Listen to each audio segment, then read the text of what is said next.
이 시나리오라는 개념 뭐냐면 스태틱이라는 상반되게 이 도로 위에서 이 다이나믹하게 시간에 따라서 움직일 친구들을 정의해 주는 것이에요.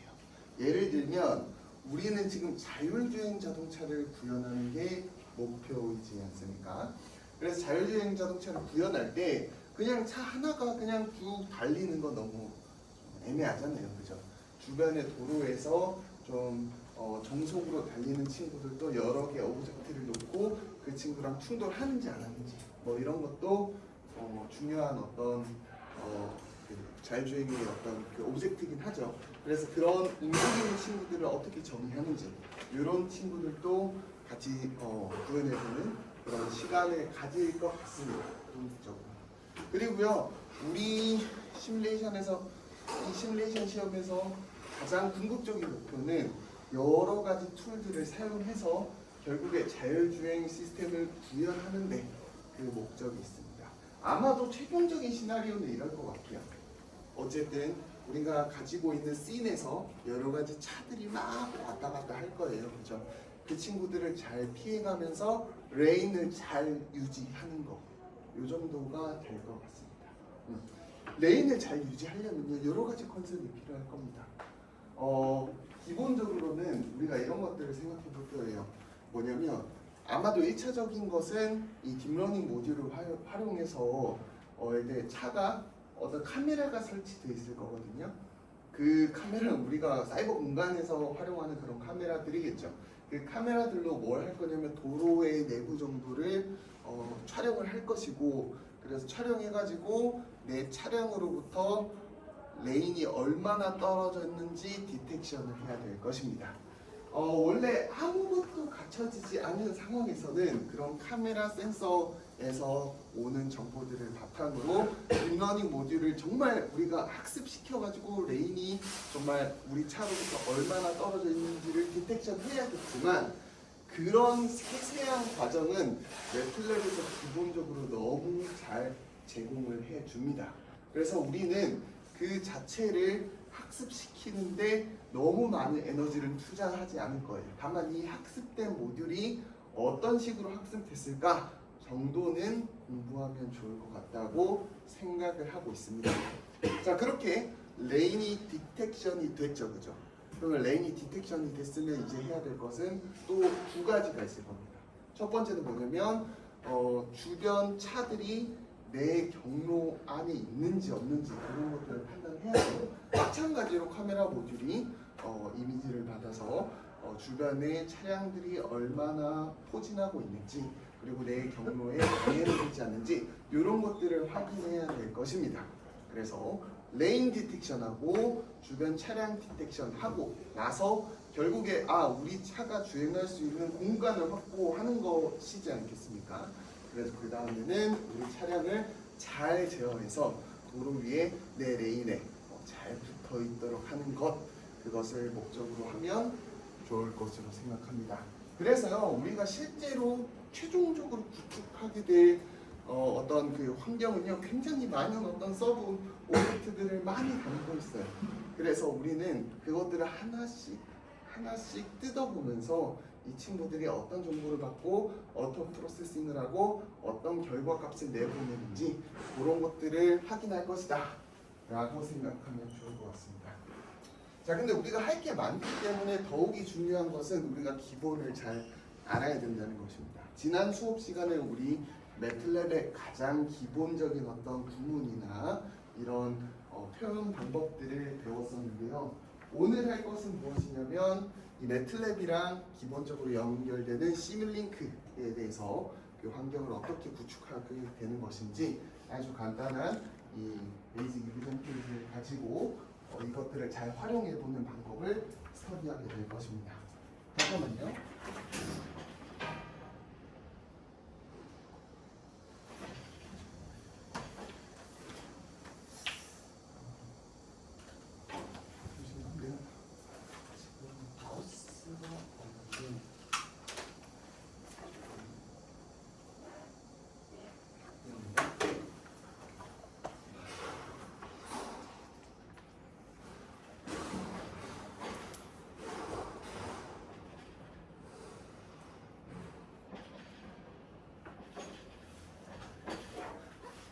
미안합니다.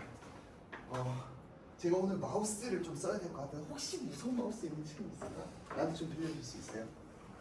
고맙습니다. 가져온다는 걸 깜빡해가지고. 네. 그래서 오늘 심링크 같이 어떤 식으로 이제 운영할지 한번 공부해보는 시간을 가졌으면 좋겠습니다. 그래서 원대한 것들은 아마 좀 다음 주부터 조금씩 시작되지 않을까라고 생각합니다. 일단 지난 수업 시간에 했던 거 여러분들이 다 기억할 것이라고 믿고, 아직 제가 동영상 올리진 않았는데 그 동영상을 올려주도록 할게요. 수업 시간에 웬만하면 하는 것들은 제가 영상을 촬영해서 우리 온라인 사이트에 이러닝 사이트에 올릴 예정이고요. 좀 고민입니다. 한 가지 고민이 있는 거 뭐냐면, 우리가 결국 매틀랩이랑 다 환경 연동해가지고 결국 구현을 해야 되는데, 모든 학생들이 노트북을 다 가지고 있으면 좋겠는데요. 뭐 노트북 안 가지고 있는 친구들은 노트북을 가져왔으면 하는 바람도 있고, 근데 수업 시간에 제가 친절하게 따라올 수 있도록 하는지는 잘 모르겠어요. 그냥 여러분들이 보고 뭐 해보면 좋을 것 같긴 합니다. 근데 우리가 제가 알아보니까 우리 수업 시간에 2층에 우리 전기과 컴퓨터실 있거든요. 그곳을 우리가 활용할 수 있을 것으로 보이는데, 그래서 강의실을 그쪽으로 옮겨서 해볼 수도 있겠다 정도로 생각은 하고 있고, 다만 웬만하면 그냥 영상 촬영해서 여러분들이 좀 안에서 편하게 이제 따라가는 게 좀 더 낫지 않을까. 수업 시간에 계속 따라가면 못하는 애들 자꾸 봐주다가 보면 아무것도 못하고 끝나는 경우도 있거든요. 그래가지고 그런 부분도 조금 걱정이 되어가지고 컴퓨터실로 옮기는 게 맞는 것인지 조금 더 생각해보고, 여러분들이랑 같이 실습을 하게 되는 때에는 뭐 그렇게 할 수도 있겠습니다. 근데 일단 지난 시간에 배웠던 것들에서 제가 한 가지 내용을 제가 말씀드리지 못했는데, 그쪽 부분만 말씀드리고 시뮬링크 스터디하는 부분으로 넘어가도록 하겠습니다.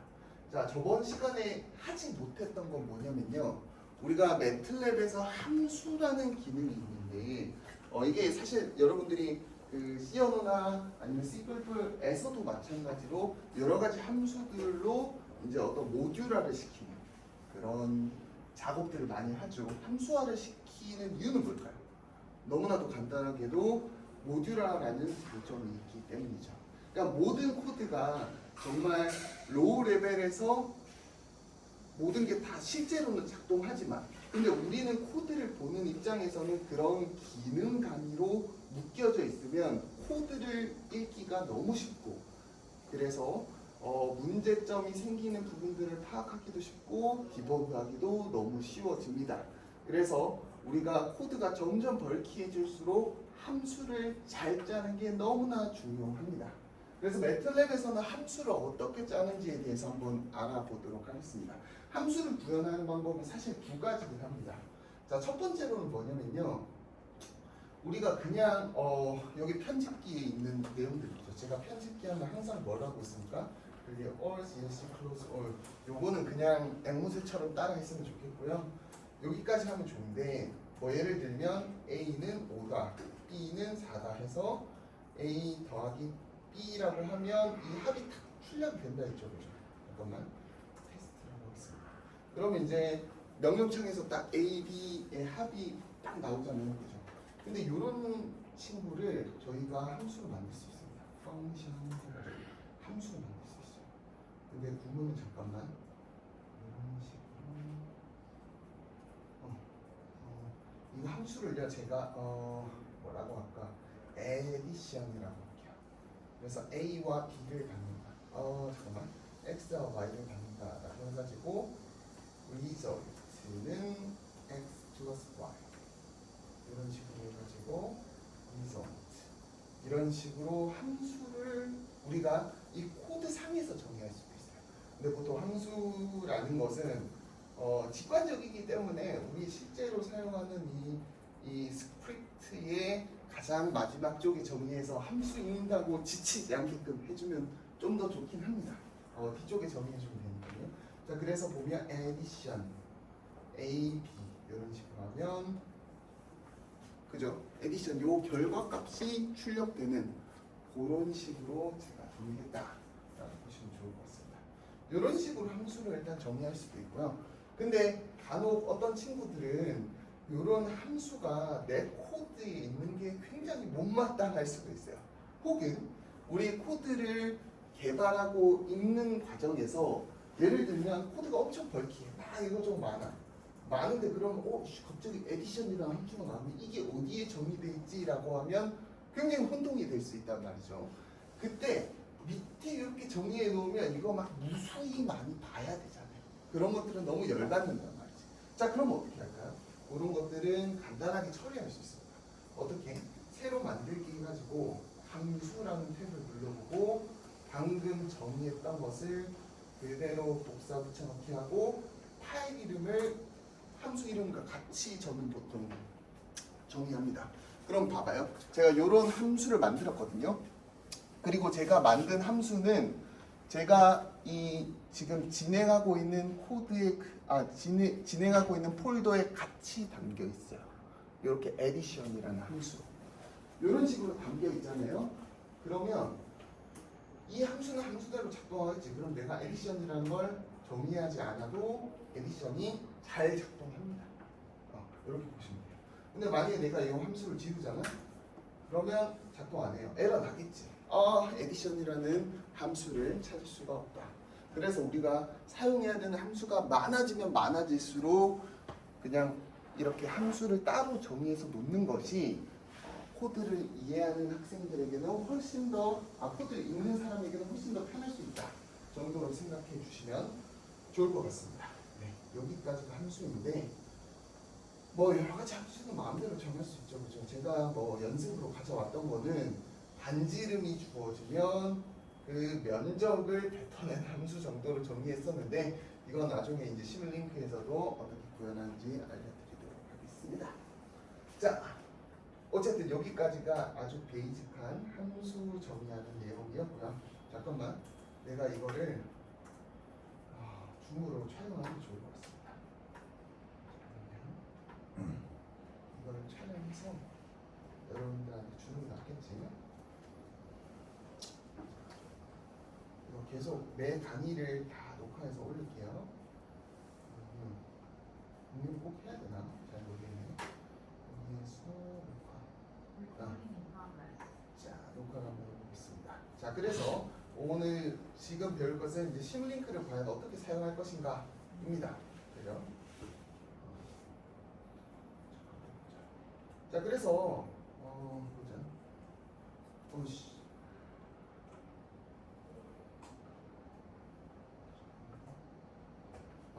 미안합니다. 자, 그래서 오늘 시뮬링크에 대해서 배워볼 건데요. 자, 일단 저는 시뮬링크를 보통 어떻게 쓰냐면요. 아무것도 없을 때는 이렇게 한번 해보세요. 여러분들은 아직 시뮬링크 파일이 안 만들어져 있다면 그냥 명령창에다가 시뮬링크 하고 딱 하면 매틀랩에서 그냥 시뮬링크를 키세요 정도가 될 겁니다. 시뮬링크를 키면 어떻게 됩니까? 그 다음에는 무언가를 이제 작업을 구성해야 되죠. 그래서 빈 모델을 제가 선택해 볼게요. 아무것도 없습니다. 이게 이제 시뮬링크가 동작하기에 이제 모든 게 다 준비된 상황이라고 볼 수 있습니다. 그럼 일단 시뮬링크를 배우기 전에 시뮬링크가 뭔지에 대해서 조금 설명을 해야 될 것 같네요. 그 시뮬링크라는 건 뭐냐면요, 약간 이런 겁니다. 우리가 보통 코딩 같은 것들을 하면 보통은 이 논리 순서가 어떤 식으로 진행되냐면 모든 라인의 어떤 그 시작점부터 쭉 그냥 시퀀셜하게 진행이 되죠. 시퀀셜하다는 것은 1번 줄, 그 다음 2번 줄, 3번 줄 이런 식으로 쭉쭉 진행이 됩니다. 근데요, 우리가 사실 뭐 예를 들면 자율주행 자동차를 제어한다거나 뭐 여러 가지 상황이 된다면요, 모든 어떤 신호의 흐름이라는 게 시퀀셜하게 진행되지 않고 병렬적으로 처리를 해야 되는 경우가 굉장히 많습니다. 그럼 병렬적인 신호 처리를 우리가 코드로서 하는 것이 아니라 어떤 블록들을 만들어 가지고 그 블록들이 서로 유기적으로 연결 관계를 파악하기도 쉽고 그런 식으로 우리가 좀 코드를 좀 간접적으로 구현하는 것을 시뮬링크 환경이라고 볼 수가 있습니다. 백문이 불여일견이라고 먼저 해보면 좋을 것 같은데요. 예를 들면 이렇습니다. 시뮬링크는 그래서 블록들을 내가 만들어 가지고 신호들을 주고 받게 하는 것이다 정도로 생각하면 좋을 것 같습니다. 그러면 블록들을 만들어서 채워 넣어야 되죠. 그죠? 어떤 게 있을까요? 라이브러리 브라우저라는 것이 여러 가지 기본 블록들을 제시하고 있고 여기서 내가 필요한 것들이 있다면 찾아서 쓰면 되고요. 없으면 정의해서 만들면 됩니다. 일단 가장 기본적인 거 제가 이런 블록을 한번 만들게요. 뭘 만들 거냐면 가장 기본적인 거는요. 컨스턴트를 쏴주는 블록입니다. 이 친구는 어떤 느낌이냐면 자 예를 들면 이 컨스턴트를 계속 그냥 신호에 출력하는 겁니다. 이 친구는 받는 건 없어요. 그냥 신호를 무지성으로 그냥 뭐 내가 정한 값을 그냥 쏘는 겁니다. 지금 1이라고 적혀 있죠. 1이라는 친구를 계속 쏴주는 겁니다. 그렇게 보시면 되고 심링크를 가동하는 것은 어떤 식이냐면 그러니까 요 재생 버튼이죠. 요 재생 버튼이 실행이거든요. 요거 누르면 재생이 되고 그러면 요 블록은 내가 얘기한 저게 뭐야? 10초라고 적혀 있죠. 가장 베이직하게 디파인된 시간은 10초인데 10초 동안 1이라는 값을 계속 쏴주고 있을 뿐입니다. 1이라는 값을 계속 쏘고 있는지 아닌지 우리가 지금은 확인할 길이 없는데요. 요것들을 확인하려면 우리가 어떻게 하면 좋냐면요. 스코프라고 해서 요 스코프는요. 간단합니다. 뭐냐면 이 신호를 직접 물려봐가지고 그 정보를 확인합니다. 우리 막 보면은 막 실제로 막 전기 실험 같은 거 하면 오실로스코프라고 하잖아요. 어쨌든 신호를 딱 따가지고 그 값이 얼마인지를 확인해 주는 친구인데 내가 지금 시뮬레이션이 끝난 후에 스코프를 찍었잖아. 그러니까 아직 작동을 안 하거든요. 대신 스코프를 설치한 다음에 다시 실행을 해보면 그러면 여기에 값이 잠깐만요. 이러면 안 되는데 잠깐만 미안합니다.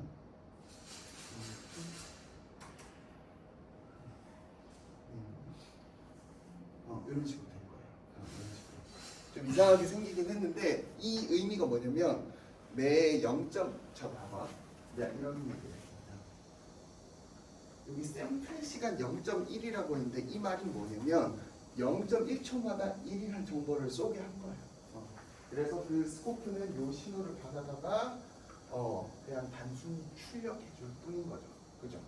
심링크의 신호를 이런 식으로 스코프를 찍어가지고 받아낼 수도 있는데요. 근데 또 다른 방법이 있습니다. 자, 그건 뭐냐면요. 사실 우리가 궁극적으로는요. 시뮬링크를 환경을 만들어도요. 결국 모든 작업은요. 워크스페이스, 즉 이런 매플랩 창에서 진행하는 게 훨씬 더 효율적입니다. 자, 그래가지고 제가 조금 더 차근차근 한번 설명해 볼게요. 저희가 방금 그냥 이 이름도 지정되지 않은 언타이틀드라는 시뮬레이션 환경을 만들었는데요. 이 친구를 일단 한번 저장해 볼게요. 사실 왜 저장하느냐라고 하면 저는 심링크 자체를 그냥 심링크에서 딱딱 눌러가지고 실행하고 스코프로 보고 이런 것들을 저는 선호하지 않습니다. 자, 그럼 어떤 식으로 할 거냐? 예를 들면 어떤 스터디라는 파일을 만들게요. 그죠? 스터디라는 파일을 만들었어요. 자, 그러면 스터디라는 파일은 방금 여기에 딱 만들어져 있어요. 저 좌측에. 그죠? 이렇게 만들어져 있는데 이게 중요한 게 아니라 제가 스터디라는 파일을 요 명령어가 뭐냐면 시뮬링크 요 파일을 실행시키라라는 것입니다. 시뮬링크의 그 재생 버튼을 눌러라라고 하고 누른 다음에 어떤 정보들이 다 뭔가 흘러가고 진행이 됐겠죠, 그죠? 그렇게 진행이 됐으면 그 다음에 그 결과 값들을 여기에서 그래프로 그려라, 이것저것 해라라는 작업들을 이렇게 코드로 하는 게 훨씬 더 시뮬링크를 좀 쉽게 쓸 수 있다라고 생각해 볼 수가 있겠습니다. 근데 지금 당장은요, 저 시뮬레이션을 돌린다 하여서 어떤 정보가 출력되진 않습니다. 그러면 출력시키려면 어떻게 해야 되냐면 제가 여기 라이브러리에서 어떤 것들을 제가 가져올 거냐면 to workspace라는 블록을 제가 가져올 거예요. 이 친구는요 어떤 친구냐면 이렇습니다. 제가 이것들을 잠깐만 리저트라고 제가 한번 불러볼게요. 그리고 뭐 사실 여러 가지 어떤 타입으로 저희가 만들 수 있는데 저는 이 배열을 좀 선호합니다. 영어로는 array죠, 그죠? 이런 식의 네이밍을 조금 선호하는데요. 그러면 다시 한번 제가 여기에서 저 시뮬링크를 한번 돌려보도록 할게요. 자, F5로 그냥 요 코드를 실행시키면 요 심이라는 명령어를 통해서 시뮬링크 안에 있는 이 시뮬레이션이 가동이 되고 끝나고 끝났으면 뭐 끝났습니다 하고 얘기를 해주는 겁니다. 자 그러면요. 잠깐만. 미안합니다.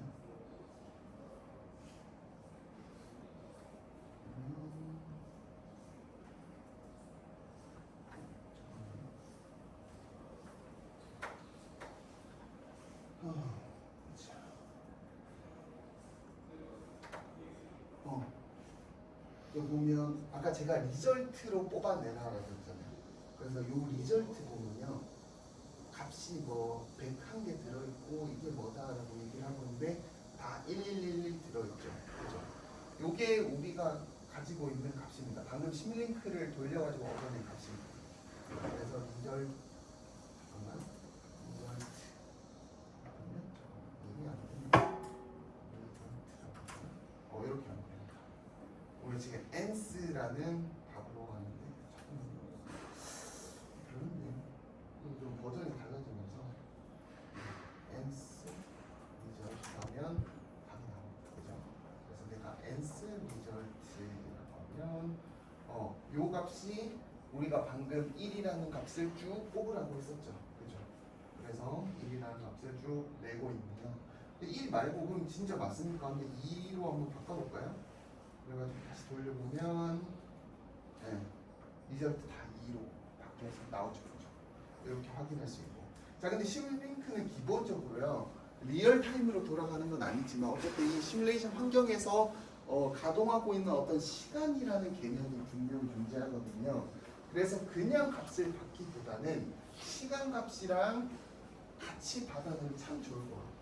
자, 그래서 보통 저는 어떻게 하냐면 여기 클락을 만드는 거거든요.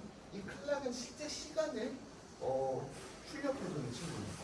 자, 그래서 제가 이 친구를 다시 보통 이제 항상 이 블록을 뽑기보다는 이미 봐봐, 얘가 지금 시간이라는 정보를 다시 또 워크스페이스로 내보내고 싶거든요. 그때는 to 워크스페이스라는 이 모듈을 다시 활용해야 되는데 그냥 복사해서 붙여넣기만 합니다. 그러면 to 워크스페이스라는 요 블락이 새로 나오거든요. 요거를 입력으로 받게 해주는 거예요. 그리고 요 블록을 내가 시간이잖아요. 타임으로 넘어가자. 타임으로 클락을 하고 있어요. 이렇게 해가지고 불러내면 자 여기서 ans 클락 그러면 리절트도 불러내고 클락도 불러내고 잠깐만요.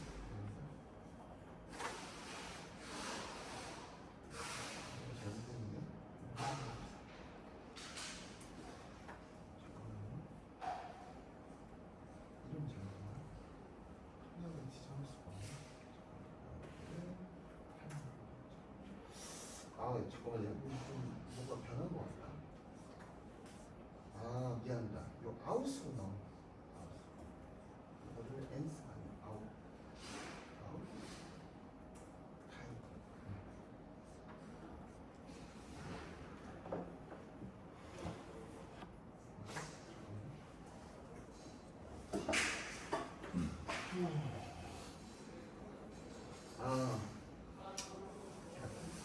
미안합니다. 이게 지금 제가 쓰던 그 환경이랑 좀 안 맞는 것 같아요. 데이터라는 걸 정의하고 이걸 ans로 이게 좀 애매한데 원래 이러지 않았는데 이 시뮬레이션을 돌리고 나면 여기에서 뱉어준 모든 어떤 데이터들이 ans라는 친구로 나오는 것 같아요. 제가 방금 파악해보니까 그런 것 같은데 그래서 이 시뮬링크를 돌려서 나온 값을 모든 값을 다 수치해서 일단 데이터라는 변수를 일단 만들게요. 그 다음에 보면 데이터점 리절트는 내가 아까 그 컨스턴트 2가 쭉 나오게 한 친구고요. 그 다음 데이터점 타임은 시간, 실제 시간들이 쭉 나오는 그런 친구들로 보입니다. 이렇게 생각해 주시면 좋을 것 같아요. 그러면 타임, 리절트 이 친구가 있는데 우리 한번 그림 그려볼까요? 한번 그림을 그려보자. 저희가 지난 시간에 뭘 배웠냐면 플롯이라는 함수를 배웠었죠. 이 플롯이라는 친구는 뭐다? 그래프를 그리는 친구다. 그러면 첫 번째 친구는 x축은 시간으로 보고 y축은 컨스턴트라는 블록이 내고 있는 출력으로 한번 볼까요?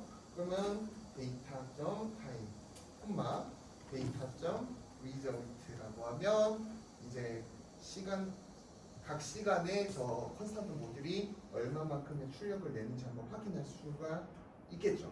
자 보면은 이렇게 그려지죠, 그죠? 그래서 보면 저희 시뮬레이션 타임은 0초부터 10초까지고 계속 2라는 정보가 나오고 있습니다. 요거들은 뭐 좀 달리 해볼 수 있겠죠. 여러 가지 어떤 베리에이션들이 많을 겁니다. 예를 들면 어떤 게 있을까? 컨스턴트만 내니까 너무 재미없다 하면은 잠깐만요. 여기 뭐 굉장히 많이 해요. 잠깐만. 사인 함수를 쓸 수 있는데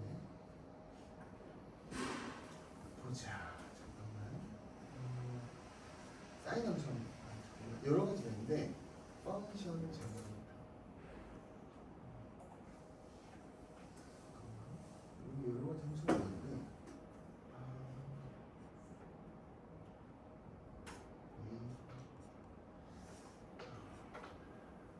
시그널 제너레이터라는 걸 제가 한번 써보겠습니다. 시그널 제너레이터. 이 친구는 신호를 그냥 만드는 친구예요. 여러 가지 뭐 복합적인 어떤 신호를 내볼 수가 있겠죠.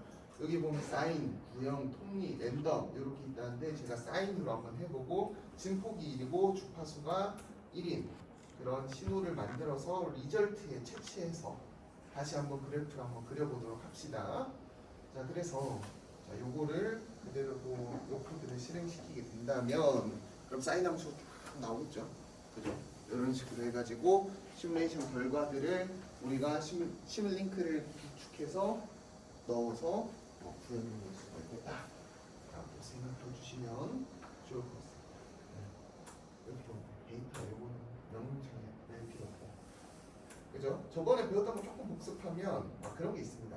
그냥 이렇게 그림 그리면 밋밋하잖아요. 저는 항상 이렇게 밋밋한 그림들을 좀 용납하지 못하는 그런 성격이 있습니다.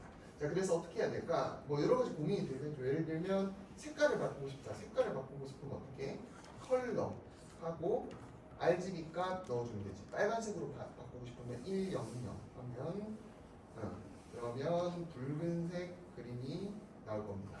자 근데 그래프를 그릴 때 가장 중요한 것은 뭐냐면 여러분들이 앞으로 살아가면서 그래프를 그리게 된다면 X축이 뭔지 Y축이 뭔지를 얘기하는 게 가장 중요합니다.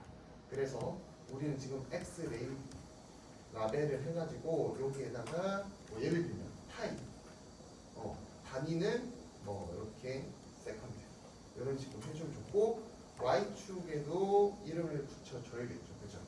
그러면 요거는 시그널이라고 하면은 이제 X축과 Y축의 이름이 잘 들어가가지고 이런 식으로 기술이 될 겁니다. 그죠? 최소한은 이 정도고요. 나중에 그래프 뭐 논문에 넣을 때는 더 예쁘게 뭐 이렇게 할 수 있는 기믹들을 다 넣어주면 좋을 것 같습니다. 사실 시뮬링크가 여기서 끝나진 않고요. 여러 가지 어떤 베리에이션을 많이 줄 수가 있습니다. 제가 어떤 것들을 줄 거냐면요. 일단 먼저 그거 한번 살펴봅시다. 여러분 논리 회로나 이런 시간에 먹스라는 개념을 배웠는지 모르겠어요. 근데 먹스라는 거는요 간단합니다. 먹스는 뭐냐면 봐봐요. 이 그림이 되게 직관적인데 봐봐. 자 이거 대충 어떤 느낌일 것 같아요? 여기 지금 보면은 뭐 두 개 나와가지고 하나로 딱 합쳐질 것 같은 그런 그림이지 않습니까? 그죠?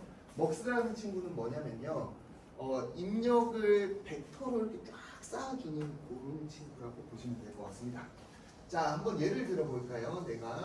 예를 들면 제가 컨스턴트 라는 친구를 이렇게 두 개를 만들어서 각각이 신호를 한번 쌓아줘 볼게요. 자, 그럼 이 친구는 뭐냐면 얘를 첫 번째 엘리먼트로 두고 얘를 두 번째 엘리먼트로 두는 그런 벡터를 만들어 가지고 쏴주는 거다라고 생각하시면 좋습니다. 그러니까 왜 이런 벡터화 작업이 필요하냐면요. 예를 들면 이런 겁니다. 우리가 차량이라는 블록을 이렇게 딱 만든다고 쳤을 때 차량이 내보낼 수 있는 어떤 센서 정보는 정말 많은 거예요. 뭐 가속도 센서, 뭐 바퀴별로 어떤 회전 속도, 아니면 뭐 땅에 얼마나 끌리는지 여러 가지 센서들이 나오는데 그런 센서 정보들이 다 신호 한 줄 한 줄로 다 따면 이 그림이 정말 지저분해지겠죠. 그죠? 그래서 그런 정보들을 한 방에 쏴주지 말고 벡터화 시켜서 한 줄로 쫙 내보내고 한 줄로 딱 내보내면 우리가 그 프로토콜을 알면 첫 번째 엘리먼트는 속도고 두 번째 엘리먼트는 가속도고 뭐 이런 식으로 정리할 수 있겠죠. 그죠? 그래서 어쨌든 이 모듈이 예쁘게 꾸며져야 되기 때문에 벡터로 만드는 작업을 해준다. 그리고 그것이 먹스가 하는 일입니다. 알겠습니까? 자, 그래서 스코프를 한번 봐볼까요? 이 친구를 봐보면 잠깐만 이 친구를 0.1초마다 내가 출력을 하게 만들고 이렇게 해가지고 한번 돌려보고 스코프를 한번 봐볼게요. 같은 값이 들어가니까 좀 별로다. 1, 2. 첫 번째 엘리먼트 1이 들어가고 두 번째 엘리먼트 2가 들어가요. 그렇게 하면 이렇게 됩니다. 자, 보면요. 보통 이 스코프에서 이 벡터가 들어가잖아요. 그럼 첫 번째 엘리먼트는 보통 노란색으로 쏴주고요. 그 다음에 두 번째 엘리먼트는 파란색으로 쏴줍니다. 가장 베이직한 느낌이라고 보시면 될 것 같아요. 근데 이 신호가 굉장히 더 많아질 수도 있잖아요. 더 많은 신호를 벡터로 만들려면 어떻게 해야 되냐? 먹스 이 더블 클릭해보면 입력 개수를 몇 개로 지정할 것입니까?를 묻습니다. 뭐 이를테면 한번 4개로 한번 지정해 볼까요? 그럼 4개로 하면 이 많아졌죠, 그죠? 그래가지고 제가 더 넣어가지고 이쪽으로 그래서 이 신호를 넣게 하고 제가 그냥 뭐 이거 좀 지저분해도 좀 참아주세요. 이렇게 넣어가지고 이렇게 여러분들이 그 파일 만들 때 요런 선이 있게 하면 안 좋습니다. 가독성이 그리고 시스템이 벌케해지면 엄청 저런 것들이 가독성을 떨어뜨립니다. 지금은 그냥 빨리 진행하려고 하는 거고 1, 2, 3, 4라는 것을 벡터로 쫙 쏴주고 스코프에 한번 받아봅시다. 자, 한번 돌리고 나면 자 스코프 이렇게 나오죠, 그죠? 보니까 색깔이 첫 번째 엘리먼트는 노란색, 두 번째는 파란색, 세 번째 빨간색, 네 번째 초록색 이런 식으로 구분해서 받아준다라고 생각해 주시면 좋을 것 같습니다. 요게 스코프라고 생각하시면 좋을 것 같고요. 근데 스코프가 사실 어떻게 보면 지금 보면 우리는 다 지금 하나의 어떤 그 스칼라 값들 딱딱딱딱 넣고 있잖아요.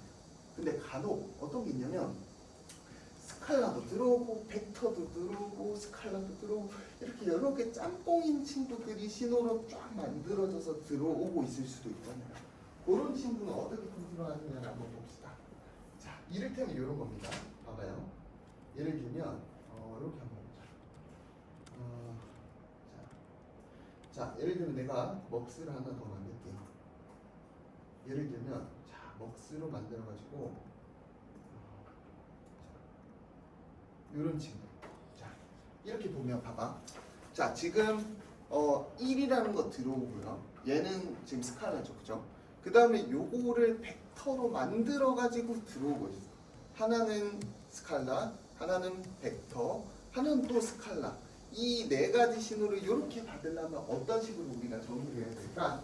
라고 고민해 볼 수가 있는데 정답은요 여기 있습니다. 입력 개수를 어떤 식으로 정의해 주면 되냐면 1, 2, 1, 2라고 하면 돼요. 그럼 딱 3개가 만들어지지. 뭐냐면 자, 이게 보면 제가 행렬로 만들었거든요. 이게 보면 1, 2, 1이라고 돼 있는데 어쨌든 각 엘리먼트 지금 보면은 이게 지금 열이 몇 개예요? 하나, 둘, 3개 있잖아요. 그러면 일단 먹스에는 뭐야 신호가 들어올 수 있는 창구가 3개 만들어지는데 여기는 스칼라 1개짜리 벡터가 들어오고 엘리먼트 2개짜리 벡터가 들어오고 엘리먼트 1개짜리 벡터가 들어오게끔 만든 겁니다. 이렇게 보시면 돼요. 그렇게 보시면 돼서 그래서 여기 1, 2이라고 넣었죠. 자 그렇게 해가지고 실행시키게 되면 잘 실행됩니다. 똑같이 실행되죠. 그렇죠? 이렇게 보는 거예요. 근데 만약 이게 꼬이잖아요. 이게 꼬이면 예를 들면 벡터를 이 밑에 넣어주고 위에 넣어주잖아요. 그럼 실행이 안 될 겁니다. 오류가 되잖아요. 그렇죠? 이런 오류가 됩니다. 그러니까 왜 이런 기본적인 걸 알려주냐면 여러분들이 나중에 막 시뮬링크 구현해가지고 막 해보는데 이런 것들 잘 모르면 아무것도 아닌 거에서 에러가 떠가지고 이 에러가 조치가 안 될 수가 있어요. 그렇기 때문에 어떤 신호를 만들어서 줄 때는 그 사이즈를 아는 것이 매우 중요하고 이게 사이즈가 틀리면 이런 식으로 보면 얘가 디버그를 약간 해줘요. 보면 봐봐 여기 아주 작은 글씨로 1 이렇게 더 있거든요. 요게 뭐냐면 엘리먼트의 개수예요. 1개짜리 신호, 1개짜리 신호 만들어가지고 2개짜리 신호가 들어가야 돼. 근데 보면 여기는 괄호치고 2라고 적혀 있거든요. 2개짜리 신호가 와야 되는데 1짜리가 왔다 이거지. 그죠? 그런 식으로 이제 에러 신호를 얘기해 주는 겁니다. 그렇게 보시면 좋을 것 같고요. 그렇습니다. 그래서 여러분이 이런 아주 작은 실수에도 시뮬링크는 응답하지 않는 경우가 굉장히 많다라고 생각해 주면 좋을 것 같고 그래서 신호의 사이즈를 잘 제시해 주는 게 몹시 중요합니다. 자 그리고요 또 먹스가 있다면 또 뭐가 있냐면 디먹스가 있어요. 디먹스. 먹스는 신호를 벡터로 만들어 주지만 디먹스는 다시 또 이 벡터를 찢어주는 친구라고 생각해 주시면 좋을 것 같습니다. 자 예를 들면 봅시다. 자 디먹스 출력 개수 일단 보면 디먹스는요 입력은 일단 1개를 받는데요 이 1개를 어떻게 찢어줄까가 디먹스가 하는 역할이라고 보시면 됩니다. 자 기본적으로 우리는 이렇게 한번 접근해보죠. 일단 이 벡터 4개 엘리먼트가 4개 있는 벡터로 신호를 쏴줬어요. 근데 디먹스를 내가 이렇게 한번 해볼까요? 4라고 하면 4. 근데 이게 지금 다리가 너무 어떻게 돼 있어? 다리가 지금 너무 촘촘하게 돼 있어서 잘 안 보이지? 좀 길게 해줘. 이런 식으로 보면 이런 식으로 해가지고 보면 자 그럼 어떻게 내가 벡터 엘리먼트가 4개인 것들을 만들어서 벡터 4개인 걸로 쐈는데 다시 또 찢어가지고 엘리먼트 하나씩 이렇게 분배가 되는 거예요. 그렇게 보시면 되죠. 그럼 여기 뭐가 나오겠어요? 여기 신호 1 나오고 2 나오고 3 나오고 4 나오고 그죠?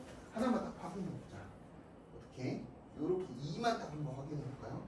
그러면 여기 요 스코프에는 딱 2가 나오겠지. 그치? 이런 식으로 생각해 주시면 좋을 것 같습니다. 이게 먹스와 디먹스인데 어쨌든 요 모듈이 많이 쓰입니다. 그렇게 알고 계시면 좋을 것 같아요. 우리 수업 언제까지지? 1시 반이지 그죠? 그죠? 이렇게 45분 갔구나. 자 이렇게 됐고요. 네, 아주 시뮬링크의 기본적인 단계지만 이거 잘 모르면 시뮬링크가 잘 안 된다 해서 조심하시면 좋을 것 같고요. 일단 이거 다 지워볼게요. 자 그 다음에 해야 될 건 뭐냐면요. 사실 제가 이런 얘기를 말씀을 드리는 게 뭐냐면 자 보면 제가 아까도 말씀드렸듯이 시뮬링크는 그냥 도구일 뿐이고요. 모든 편집은 다 요 스크립트, 메인 스크립트에서 진행하는 것이 좋습니다. 자 근데 왜 메인 스크립트로 진행하는 것이 좋냐면요.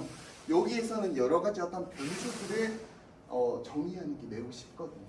근데 지금 제가 할 것은 무엇이냐면 이 스크립트에서 정의한 어떤 변수들을 시뮬링크 안에서 쓰게끔 해보는 작업을 한번 해볼 겁니다. 예를 들면 가장 간단한 건 뭐냐면요. 이 시뮬레이션 시간 10초로 잡혀있잖아요. 이거를 예를 들면 심타임이라고 한번 변수로 한번 정의해볼게요. 그러면 이렇게 해서 이렇게 적었으면 일단은 컨트롤 S에서 저장을 하세요. 변화가 있으면 항상 저는 컨트롤 S로 저장을 합니다. 그리고 나서 시뮬링크가 돌아가기 전에 저 심타임이라는 것을 정의해줘야겠지. 그죠? 그래서 여기서 심타임이라는 것을 10으로 하든 5로 한번 해볼까요? 그러면 이제 5초만 돌 거예요. 그럼 보면은 저희가 정의한 시뮬레이션 타임 5초 동안만 시뮬레이션 결과를 하고 결과를 받아 나와가지고 그래프를 그려주도록 하죠. 그죠? 그러니까 뭐냐면 이 변수 정리나 이런 것들은 이곳에서 하는 것이 몹시 편하기 때문에 여러분들은 이렇게 진행을 해줬으면 좋겠습니다. 알겠습니까? 네, 그렇군요. 그렇게 보시면 좋을 것 같습니다. 자, 그리고요, 마지막으로 요거 하나만 오늘 한번 배우고 끝내봅시다. 뭐냐면요, 시뮬링크가 결국에는 어떤 제어 시스템을 구현하는 것이 매우 쉽거든요. 제가 그래서 여러분한테 어떤 제어 시스템을 구현할 수 있는지 예시를 한번 보여주려고 합니다. 한번 보죠. 일단 제가 노트를 한번 가져왔어요. 뭐냐면 제가 어떤 그 다이나믹 시스템을 하나 모사해서 시뮬링크로 모사해 보려고 합니다. 자, 예를 들면 어떤 게 있습니까? 우리가 배워본 시스템 중에 가장 간단한 시스템은 아마 질량이 이렇게 스프링에 달려있는 이런 시스템이 가장 잘 안 보이나요? 이런 시스템을 여러분들은 많이 배워왔을 겁니다. 잠깐만 좀 더 잘 보이는 색깔로 할게요. 노란색이 잘 보이겠지?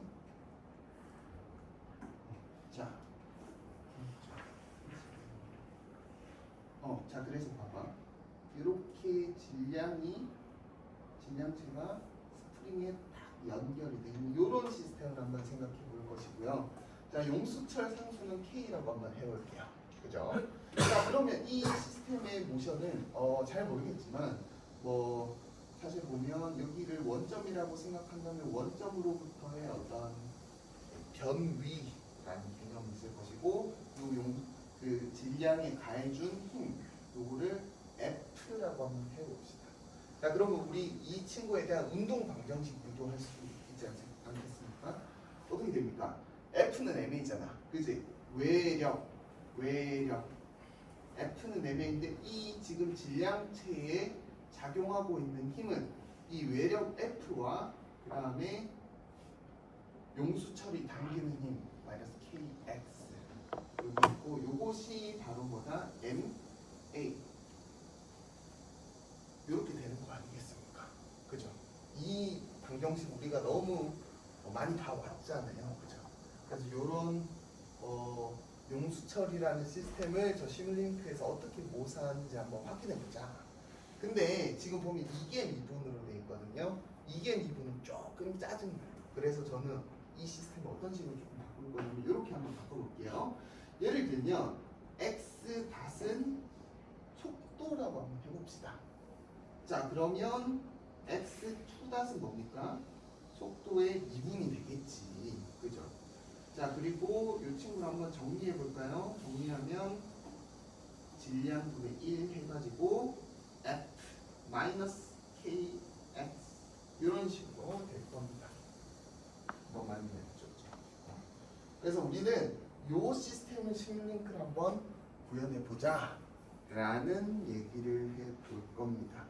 요거까지만 하고 일단 오늘 수업 마쳐볼게요. 자, 그럼 과연 이것을 어떤 식으로 임플리멘테이션 할까 한번 같이 알아보도록 합시다.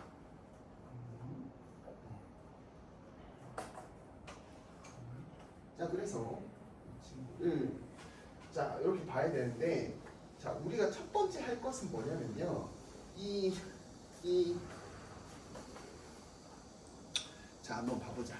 자 여기서 봐보면 봐봐, 속도를 미분하면 이 친구가 나오는 거 맞죠? 그죠? 속도를 미분하면 이 친구가 나오는데, 그러면 다시 말해서 속도라는 친구는 요 친구를 적분하면 나오는 거 맞겠네. 그렇게 확인할 수 있겠죠. 그죠? 다시 말해서 자, 요 두 번째 식만 딱 봤을 때 속도라는 친구는 무엇이냐면 적분 n분의 1 f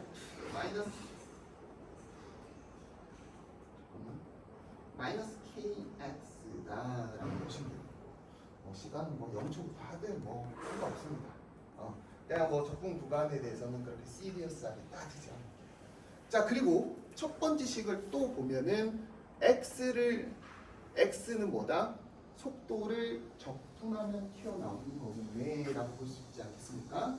그래서 x라는 친구는 뭐냐면요, 간단하게 그냥 적분 속도를 하면 된다.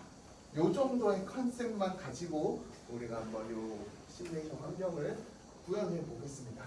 왜 제가 이런 식으로 적분형으로 표현하냐면 시뮬링크에서는 적분기는 있는데 미분기는 없습니다.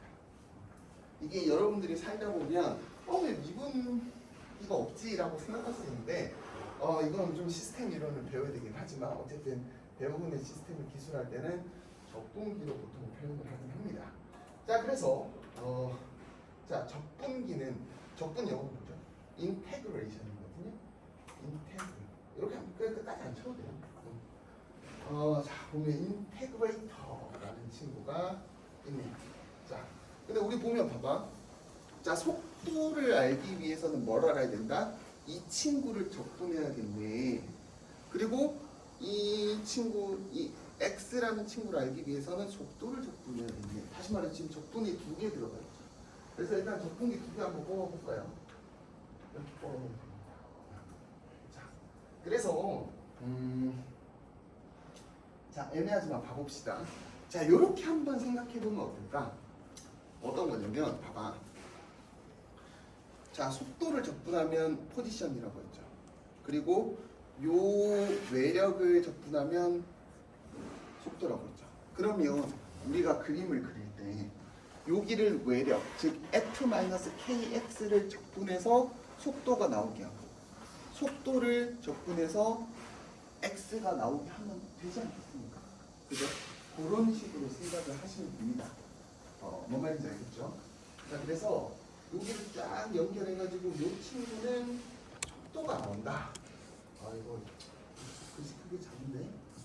아시겠나요? 이거를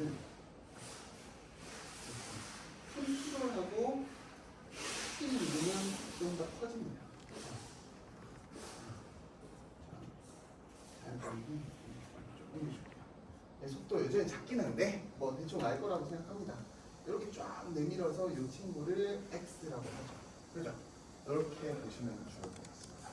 자, 그러면 X는 뽑아져 나왔는데 문제는 뭐냐면 여기 외력이란 걸 채워줘야 되겠지 않겠습니까? 자, 그래서 외력이란 거 아까 뭐였죠? F-KX였잖아요. 그치? 자, 그래서 어떻게 좀 좋냐면요, 이렇게 좀 좋아요. 자, 첫 번째로 뭘 해주면 좋냐면 F-KX를 내가 넣어줘야 되거든. 그러면 내가 일단 먹스라는 친구를 가지고 와서 왜 먹스를 가져왔습니까? 라고 하면 여기에 외력, 잠깐만, 여기에서 예를 들면 내가 컨스턴트 하나 딱 와가지고 이 친구를 F로 줄게. 외력 F. 그래서 내가 F라는 놈을 집어줄 거야. 집어넣을 거야. 그 다음에 마이너스 KX 넣어줘야 되죠. 그죠? 마이너스 KX는 어떻게 넣냐? 이런 식으로 그냥 딱 넣어주면 되긴 하는데 문제는 지금 그냥 X가 들어가잖아요. 그죠? 근데 마이너스 K를 곱해서 넣어줘야 되죠. 그럼 어떻게 할까? 이때는 뭘 넣어주면 되냐면요, 여러 가지 방법이 많습니다. 근데 저는 이런 상황에서는 이렇게 개인을 넣어줘요. 이게 봐봐요. 개인을 넣어줄 때 그냥 원래는 보통 가장 베이직하게는 어떤 식으로 하냐면 여기에다가 예를 들면 이렇게 해가지고 개인이라는 거는 뭔가를 곱해준다, 신호에다가 뭔가를 곱해준다 라고 생각하면 되는데 마이너스 K라고 적어놓고 넣어주면 되겠죠. 잠깐만, 미안합니다. 잘못했다. 요거를 먹스를 넣을 일이 아니네. 먹스를 넣을 일이 아니라 뭘 넣어야 되냐면 애들을 넣어야 되잖아. 그치? 내가 잘못했습니다. 미안합니다. 그래서 이렇게 에디션을 넣어가지고 이 두 친구를 넣어주는 겁니다. 이렇게 F를 넣어주기도 하고 마이너스 KX 곱한 것들을 넣어주는 겁니다. 뭐 이렇게 해도 좋고요. 아니면 그냥 K를 K 곱한 다음에 요 친구를 플러스 대서 플러스 마이너스로 해도 돼요. 이렇게 해도 똑같은 값이 나옵니다. 그럼 보면은 자동으로 이게 플러스 가운데 플러스 마이너스 되기도 하죠. 뭐 어떻게 하든 여러분들의 자유입니다. 이렇게 하시면 좋을 것 같아요. 요게 어떻게 보면 이 방금 저희가 말했던 시스템을 구현한 거다라고 생각하시면 좋을 것 같고요. 실제로 구현이 됐냐를 확인하려면 뭐 스코프를 달아주고 혹은 워크스페이스에서 이 값들을 가져와가지고 제가 그래프를 그려볼 수도 있겠죠. 그래서 이렇게 정리하고 제가 시뮬레이션 돌리려고 하는데 되게 불편하게 보여. 왜냐하면 여기 빨간 거 떴고 여기 빨간 거 떴지. 왜 떴어? 뭔가 문제가 있다는 겁니다. 뭐가 문제가 있냐? 제가 그냥 상수 F라고 했지 이 상수가 얼마라고 얘기하진 않았잖아요. F라는 미지수를 정의해주지 않았습니다. 마찬가지로 용수철 상수 K를 정의하지 않았습니다. 그런데 심링크가 스스로 위험을 감지한 거지. 그죠? 그래서 우리들은 보통 어떻게 하냐면 여기에서 심링크 돌리기 전에 모든 필요한 변수들을 다 정리해줘야 됩니다. 내가 F라는 친구는 그냥 컨스탄트하게 2N으로 잡을게요. 그 다음에 용수철 상수 K는 그냥 1로 잡을게요. 뭐 1이 뭐 얼마나 시리어스한 값인지 모르겠지만 일단 매뉴얼하게 한번 잡아볼게요. 야, 그러면 대충 어떤 느낌이 될 것 같습니까? 이거 보통 우리가 시스템을 시뮬레이션 돌리기 전에 한번 사고를 해봐야 돼. 자, 한번 봅시다. 자, 우리가 어쨌든 이런 시스템이잖아. 그죠? 여기에서 오른쪽으로 계속 2N을 쭉 주고 있는 거야. 그러면 대충 어떤 식으로 흘러갈 것 같습니까? 얘가. 처음에는 평형점이 있었으니까 용수철이 당기는 힘은 없죠. 그러니까 오른쪽으로 밀려가겠지. 그죠? 근데 계속 밀려가다 보면 어떤 느낌입니까? 용수철이 왼쪽으로 당기는 힘이 점점 강해지겠죠. 그래서 오른쪽으로 가다가 용수철이 당기니까 뭐 대롱대롱 하다가 오른쪽 어느 부분에선가 멈출 거예요. 힘의 평형이 되는 그 지점에서. 그게 되는지 한번 관찰해보면 되겠죠. 그래서 제가 그냥 그대로 시뮬레이션 한번 해볼 겁니다. 여기를 포지션 미터 이런 식으로 해가지고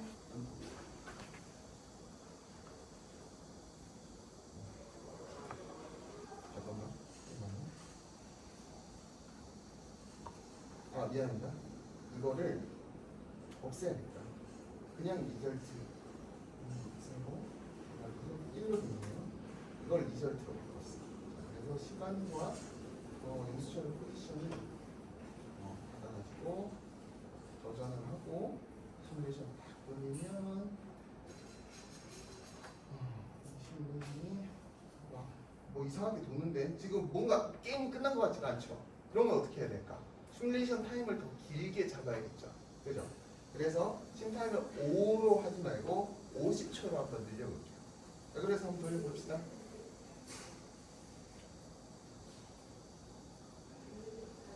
뭔가 대롱대롱하네. 아, 이게 안 멈추구나.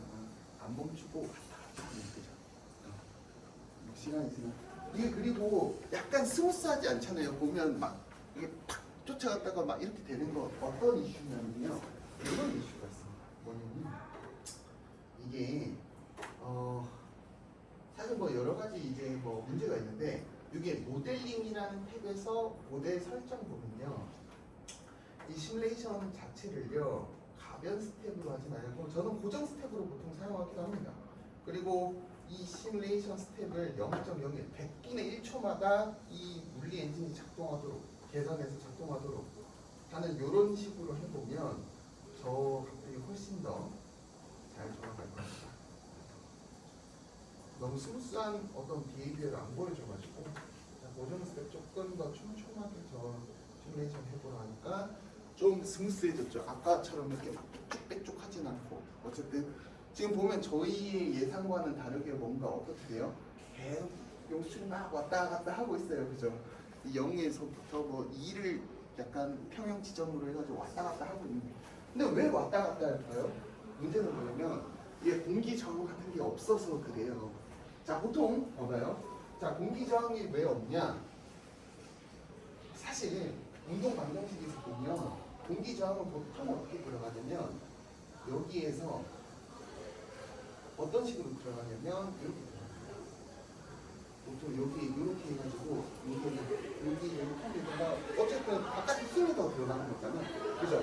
보통 어떻게 들어가면 공기 저항은 마이너스 B 곱하기 속도 이런 식으로 들어가요.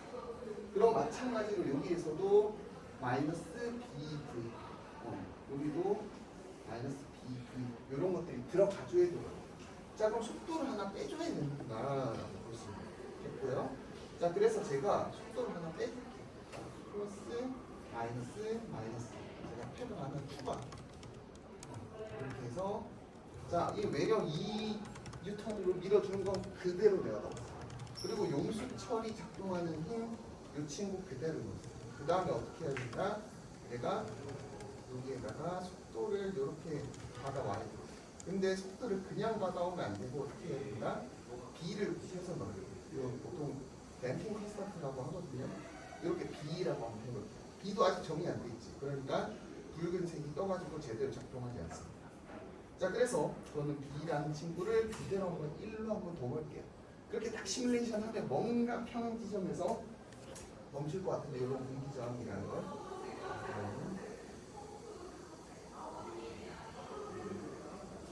자 그러면 뭔가 2에서 딱 멈추는 이 그림이 나오죠. 그죠?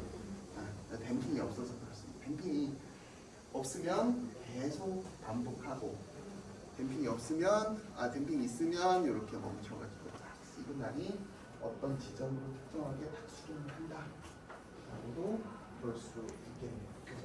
자 이게 사실 어떻게 보면 심링크의 어떤 힘이라고 저는 생각이 드는데요. 여튼 그렇습니다. 어쨌든 보면 가장 간단한 시스템, 지금 제어를 한 건 아니고 어떤 그냥 시스템이 있고 이 시스템에다 어떤 입력 나왔을 때 어떤 출력이 자연스럽게 나오느냐를 한번 관찰하는 거예요. 근데 사실 오늘 한 내용 중에 하나의 오류가 있어요. 그 오류가 뭐냐면요. 별건 아니고요. 제가 질량이 안 나왔어요. 질량을 2로 한번 넣어볼게요. 자 그럼 질량이 어떻게 고려가 안 되느냐라고 보면 봐봐. 이렇게 고려. 자 봐봐. 자 어떤 힘들을 다 더한 다음에 질량으로 나눠가지고 접근해야 되거든. 그치? 근데 내가 질량을 안 넣었잖아. 그럼 이제 스크립트 질량이라는 걸 정의했고 그리고 여기 뭐야? 여기 속도값 나오기 전에 질량을 나눠줬어야 됐었지. 그죠? 그래서 어떻게 해주면 되냐면 이렇게 해가지고 요거를 컨트롤 R을 누르면 90도 되잖아요. 그래서 이 친구를 1 나누기 N으로 지정해주면 됩니다. 그래서 좀 그림이 점점 뭔가 답이 없어지는 것 같긴 한데 이런 식으로 넣어줍니다. 그죠? 이런 식으로 넣고 제가 스크립트 보면 시뮬링크 돌리기 전에 질량을 다시 정의해놨죠. 그죠? 그래가 질량까지 모두가 카운팅된 그런 결과물이 나올 겁니다. 그죠? 그래봤자 뭐 달라진 건 별로 없긴 합니다. 어쨌든 여기까지가 오늘 저희가 시스템을 어떤 식으로 가동시키는지에 대해서 말씀드렸고 어쨌든 지금 재현한 건 아니에요. 단순히 힘을 인턴을 쭉 밀어보자 정도인 거지. 어쨌든 그래서 시뮬링크에 대해서 조금 정리해 보자면요. 이렇습니다. 시뮬링크라는 것은 사실 별게 아닙니다. 그냥 뭐 가상으로 어떤 동력학적인 시스템을 구현해가지고 돌렸을 때 여러 가지 어떤 복합적인 신호들이 병렬적으로 진행이 되는데 이것을 코드로 구현하는 것이 아니라 블록 도선으로 구현해가지고 전체적인 흐름을 좀 파악하기 쉽게 해놓은 그런 환경이다 정도로 생각해 주시면 좋을 것 같습니다. 특별히 동력학적인 시스템이란 무엇이냐? 뭐 자율주행 자동차나 마찬가지로 다 어떻게 보면 시간에 따라서 거동이 있는 친구들이잖아요, 그죠? 그 친구들을 좀 실제에 가깝게 모델링하는 게 굉장히 중요할 텐데 그런 환경을 구현할 수 있도록 여러 가지 부가적인 옵션들이 정말 많습니다.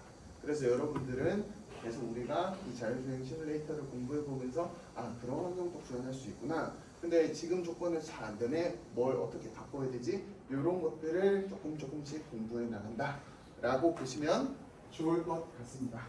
자, 오늘 수업 여기까지 할게요. 수고 많았습니다. 이야.